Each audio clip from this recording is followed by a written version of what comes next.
I don't know, it's just seems like a load of crazy nonsense. I mean, I remember my boss talking about the Mandela effect. Not the Mandela effect. What was the bit I was talking about? Are you filming me?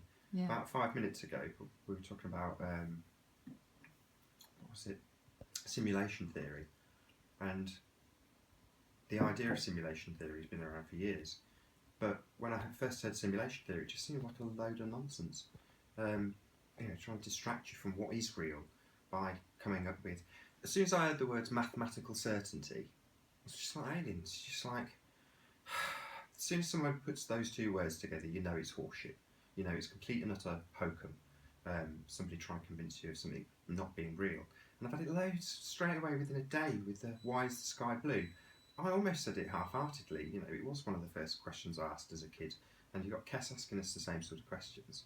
And you go, it's a light-hearted question, but it actually, you don't realise how pertinent something is until you ask it in a light-hearted way. And it is pertinent. You know, we have absolutely no idea. And a penny dropped for me. I'm always talking about Mark Sargent. When Mark Sargent said, it's blue because they set it that way.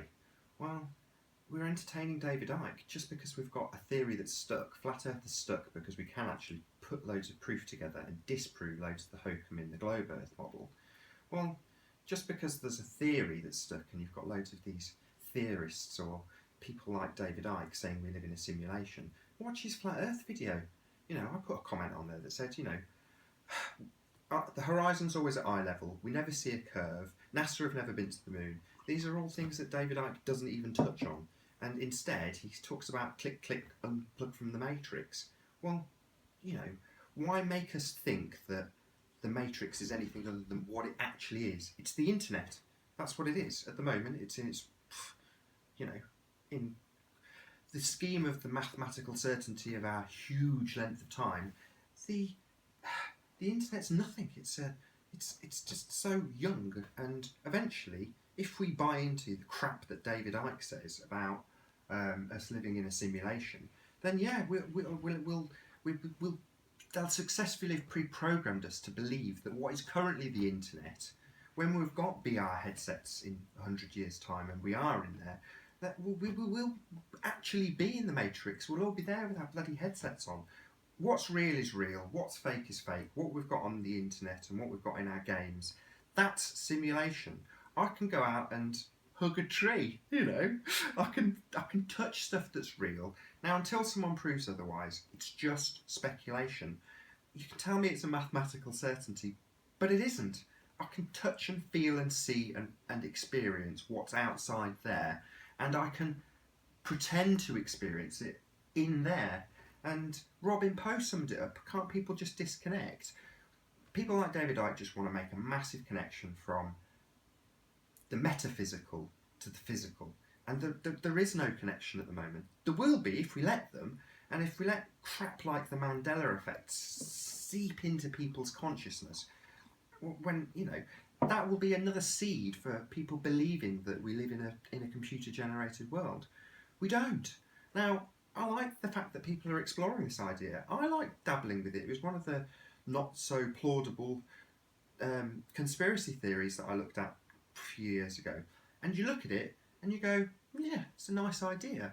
But don't let what proves flat Earth distract us from what doesn't prove simulation theory.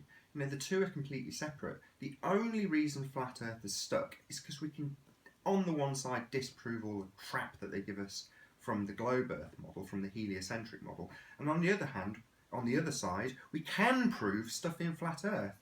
So saying it's just simulated, it's that way because it's been set that way. All right, well, I can see my curve I can see my eye level horizon from the Red Bull jump.